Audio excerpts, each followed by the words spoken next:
Our reporter in Cape Town, Atule Joka, is on standby with the leader of the movement, Musi Maimane. Atule, what's Reverend Maimane saying? Well, good morning, Desiree. Mr. Maimane is not here yet, but I understand he will be here to come and address the youth here. Where we are standing, this is the Youth Skills Development Center, which was established after an American scholar, a bill which had passed on, and then through the processes of reparations and also reconciliation, this center was established. It is now offering youth skills programs to young people, such as what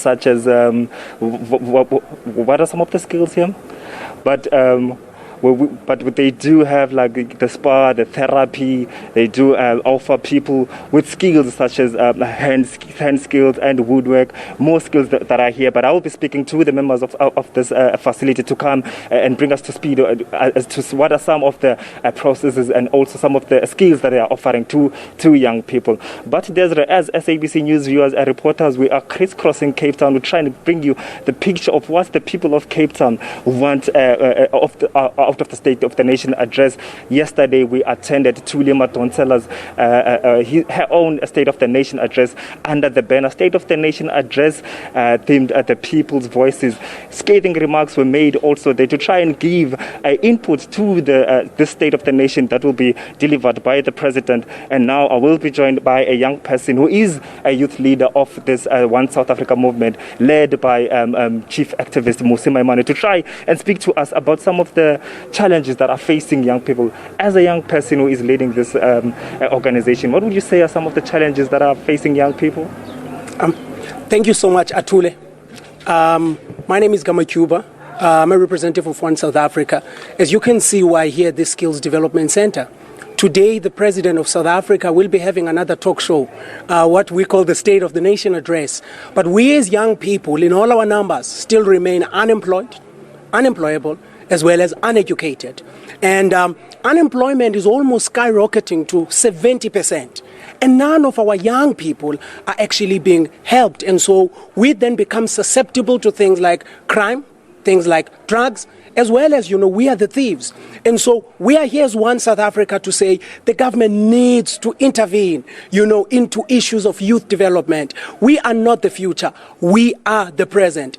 And so hence you see us here today, South Africans who have patriotism. They are, have developed an institution as this one, an institution that assists in skills development, not prioritizing education from the Bantu times, but progressive skills development. And so we want to ask the government, let them have a practical solution. We need financial intervention into young entrepreneurs, that is access to capital, access to markets, as well as upskilling of young people, adequate education, as we have stressed so many times. So that is what is in our heart today. As you can see, there's so many young people in the room, and we're looking for that kind of intervention. And these are our expectations. And we're saying to the government, nothing for us without us. We are not the future, we're the present.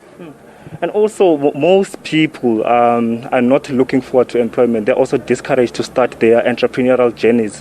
What would you say the government can do to try and encourage, especially young people, through that path? We strongly believe at One South Africa that entrepreneurship is the solution. That if we can turn South Africa into a startup nation by subsidizing young people, giving entrepreneurial grants to young people on how, for example, they can start businesses. In the previous years, One South Africa has had programs, to fund and to support these entrepreneurs. So we're saying that the government needs to give young people access to markets, access to capital, and so on. Thank you so much.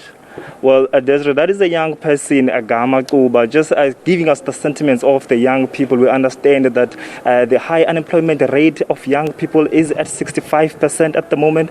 And also the leader and the chief activist of One South Africa movement, Mr. Musi Maimane, has just arrived at Desiree. If I can bring him, Mr. Maimane, we're live on SABC. It's the day of the State of the Nation address. I was joking and saying it seems like everyone wants to have their own State of the Nation address, but it is maybe quite imperative for people to have their inputs in the State of the Nation. What would you say are some of the things that need to be addressed urgently, especially in this address today? Yeah, well, good morning and good morning to fellow South Africans. There is only one question that faces South Africa, is how many jobs can we create and how many people need to be able to make a livelihood post-COVID. That is the only question. And therefore, whatever else the president addresses today, if it doesn't answer the simple question, what is South Africa making that the world wants? How are we creating jobs for young people? And how are we ensuring that we have a growing economy? Then everything else is a waste of time. Because in all fairness, the dignity of human beings is taken away when they can't find work. Hungry people cannot claim freedom. And young people are the most represented in terms of 66% unemployment rate. So we cannot be living in a country where a young person ekes out an existence by simply following the sun around the house all day in townships. It is perpetuating the fact that even the ones who have just passed now will end up on the streets seeking employment. So if we don't fix education, we don't fix the opportunity for young people to find work, I think that tonight's State of the Nation address will be a complete waste of time. Another issue, another element that you touched on your statement was the fact that we don't need to drive like foreigners away in order to create space and employment for South Africa. Just talk to us about your stance on that argument that people from outside are taking jobs, while other leaders are saying that as one South Africa movement. What is your take on it? Yeah, absolutely. First and foremost, let's look at rural development. There are young people there who are without water, without electricity, without jobs, without skills. They come into the urban centers in search for work. And they arrive there to compete with foreign nationals who arrive from different countries. Doctors who come from Zimbabwe, and they are competing for the same jobs. But what does this government want to do? Is to blame the Zimbabweans who have come to South Africa instead of saying, how do we fix rural development so that young people can find work where they are?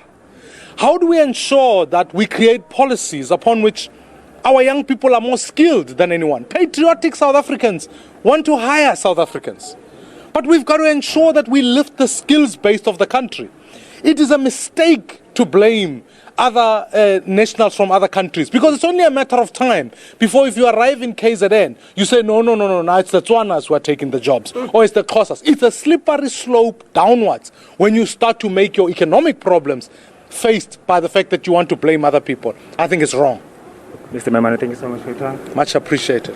One South Africa movement leader, Chief Activist Musi Maimane, just giving us an account of what the president needs to just give an input on, and also outlining his State of the Nation address tonight, saying he needs to maybe focus on young people and make sure that they are upskilled, they have the skills, because the high unemployment rate amongst youth is soaring. It's at over 65%. Over to you, Desiree.